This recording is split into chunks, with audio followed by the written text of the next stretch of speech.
ನಿಶ್ಚಿತವಾಗಿಯೂ ಮುಂಬರುವ ದಿನಗಳಲ್ಲಿ ಇನ್ನಷ್ಟು ತೊಂದರೆ ಕೊಡೋದ್ರಲ್ಲಿ ಎರಡು ಮಾತಿಲ್ಲ. ಆ ದಿಶೆಯಲ್ಲೇ ಈಗಾಗಲೇ ಈ ಒಂದು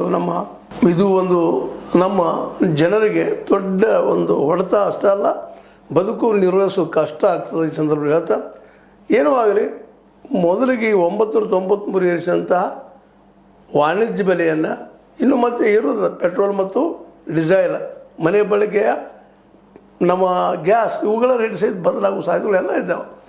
ಈ ರೀತಿಯಾಗಿ ಹೋದರೆ ಮುಂಬರುವ ದಿನಗಳಲ್ಲಿ ಬದುಕುವುದು ಹೇಗೆ? ಯಾಕಂದರೆ ನಿರುದ್ಯೋಗಿಗಳ ಬಡತನದ ಜನಸಂಖ್ಯೆ ಹೆಚ್ಚಾಗಿದೆ. ಇವತ್ತು ನಿರುದ್ಯೋಗಂತಿ ನಿರಂತರ ಕಾಡ್ತಾ ಇದೆ. ಇಂಥ ಪ್ರಸಂಗದಲ್ಲೇ ಒಂದು ಸಿಲಿಂಡರ್ಗೆ ರೀತಿ ದರ ಹೆಚ್ಚು ಮಾಡಿದ್ರಿಂದಾಗಿ ಮಾರ್ಕೆಟ್ದಲ್ಲೇ ಕಲಿಯೋಕ್ಕೆ ಹೋದ ವಿದ್ಯಾರ್ಥಿಗಳಿಗೆ ಮತ್ತೆಲ್ಲರಿಗೂ ಸಹಿತ ಅವ್ರ ಬದುಕು ನಿರ್ವಹಣೆ ಮಾಡ್ಕೊಳ್ಳೋಂಥದ್ದು, ಕಲಿಯೋದಕ್ಕೆ ಮತ್ತು ಸೇವೆ ದುಡ್ಡಿನ ತೊಗೊಂಡೋಗಿ ಆಶ್ರಯ ಮಾಡ್ಕೊಂಡು ಮಾಡುತ್ತಿರುವಂಥ ಹುಡುಗ ಸಹಿತ ತೊಂದರೆ ಇಡುವಂಥದ್ದರಲ್ಲಿ ಎರಡು ಅಭಿಪ್ರಾಯ ಇಲ್ಲ. ಏನೋ ಆಗಲಿ, 993 ಏನು ವಾಣಿಜ್ಯ LPGಗಳಿಗೆ ಏರಿಸಿದಂಥ ದುಡ್ಡು ಜನಸಾಮಾನ್ಯ ಹೊಡೆದು ಕೊಡ್ತಿದ್ದು ಎರಡು ಮಾತಿಲ್ಲ. ಇದನ್ನು ಗಮನದಲ್ಲಿ ಹಿಡ್ಕೊಂಡು ಇನ್ನೊಮ್ಮೆ ನಮ್ಮ ಮೋದಿ ಸರ್ಕಾರ ಅಥವಾ ಮೋದಿಯವರು ಮರುಪರಿಶೀಲನೆ ಮಾಡಬೇಕು ಇದನ್ನು ಅಂತ ಹೇಳ್ತಾ, ಇದು ನೀವು ಲೈಕ್ ಆಗಿರ್ಬೋದು, ಲೈಕ್ ಮಾಡಿ, ಶೇರ್ ಮಾಡಿ, ಕಾಮೆಂಟ್ ಮಾಡಿರಿ.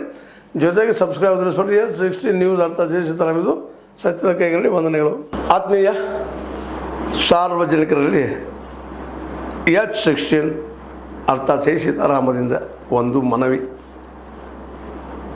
ಈ ಸಂಸ್ಥೆ ಭ್ರಷ್ಟಾಚಾರ, ಅನ್ಯಾಯ, ಅತ್ಯಾಚಾರಗಳಿಂದ ನೊಂದವರ ವೇದಿಕೆ. ಅನ್ಯಾಯಕೋರರ, ಭೂಗಳ್ಳರ, ನಶಾ ಸಾರಾಯಿ ಮಾಫಿಯಾಗಳ ವಿರುದ್ಧದ ಧ್ವನಿ.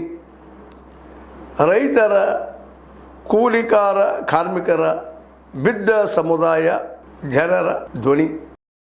ಬೆಂಬಲವಾಗಿ ನಿಂತು ತನುಮನ ಧನದ ಸಹಾಯಕ್ಕೆ ಸಾರ್ವಜನಿಕರಲ್ಲಿ ಕೋರಿಕೆ. ದಾನದ ಸಹಾಯ ನೀಡಿ ಸ್ವಾತಂತ್ರ್ಯ ಪತ್ರಿಕೋದ್ಯಮ ಉಳಿಸಿ ಬೆಳೆಸಿ. ವಂದನೆಗಳು. ತಮ್ಮನ್ನೇ ನಂಬಿರುವ ಮಲ್ಲಪ್ಪ ಇ ಜೋತಾವರ್. ಈ ಕೆಳಗಿನ QR ಸ್ಕ್ಯಾನ್ ಮಾಡಿ ಅಥವಾ ಈ ನಂಬರ್ ಅಂದರೆ 7411402405ಗೆ ಇಲ್ಲ 9686864852ಗೆ ನೀವು ಫೋನ್ಪೇ ಮಾಡಿ, ಪೇಟಿಎಮ್ ಮಾಡಿ ಅಥವಾ ಇನ್ನಾವುದೇ ಮಾಧ್ಯಮದಿಂದ ಗೂಗಲ್ ಮೂಲಕ ಸಹಾಯ ಮಾಡಿ ಈ ಪ್ರಾಮಾಣಿಕ ಪತ್ರಿಕೋದ್ಯಮವನ್ನು ಉಳಿಸಿ ಅಂತ ಮತ್ತೊಮ್ಮೆ ಮನವಿ. ವಂದನೆಗಳು.